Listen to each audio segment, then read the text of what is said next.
निमापड़ा विधायक समीर रंजन दास को पुरी जिला बीजेडी पर्यवेक्षक रणेन्द्र प्रताप स्वाई परोक्ष चेतावनी निर्वाचन रे पछरु छुराघात कले बर्दास्त कराजिबनी टिकेट पाई नथिबा विधायक माननकु दल सम्मान देछि सम्मान देबा माने दुर्बलता की बेईमानी नुहे समीर दास को दल उपयुक्त सम्मान देछि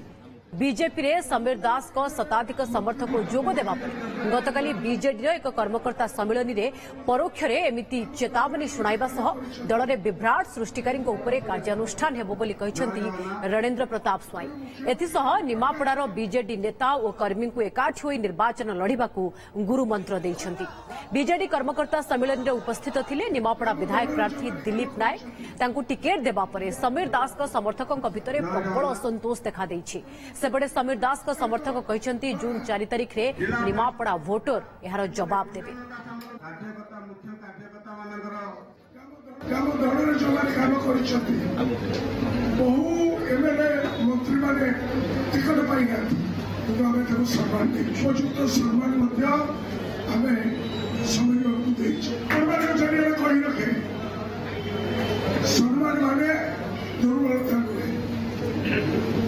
इलेक्शन में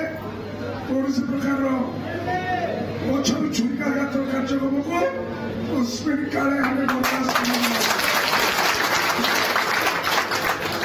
निवेदन करी भाई मान भौणी मान मन जिते कष्ट थे आज गोटे बाट शंख शंख शंख गोटे गाड़ी निमापड़ार प्रगति को आपण मैंने आगामी 4 तारिख दिन प्रतिफलित करेंगे। जदि 2024 साधारण निर्वाचन में समीर रंजन दास को टिकेट न दिगला से राज्य नेतृत्व जदि निमापड़ार कार्यकर्ता सहित आलोचना कर निष्पत्ति नहीं था निश्चित गोटे भल वातावरण जाता किंतु आज जो धमक दौरान परोक्ष दृढ़ दृढ़ कार्यानुष्ठान निया जून 1 तारिख में निमापड़ार सचेतन भोटर माने प्रमाणित करेंगे आज जो राज्य विजु जनता दल कार्यकर्ता माने निष्पत्ति नहीं निमापड़ा गो निर्वाचन मंडली जून 4 तारिख में प्रतिफलन हम ये हूँ रणेन्द्र प्रताप स्वाई मोर गोटे छोट नवेदन।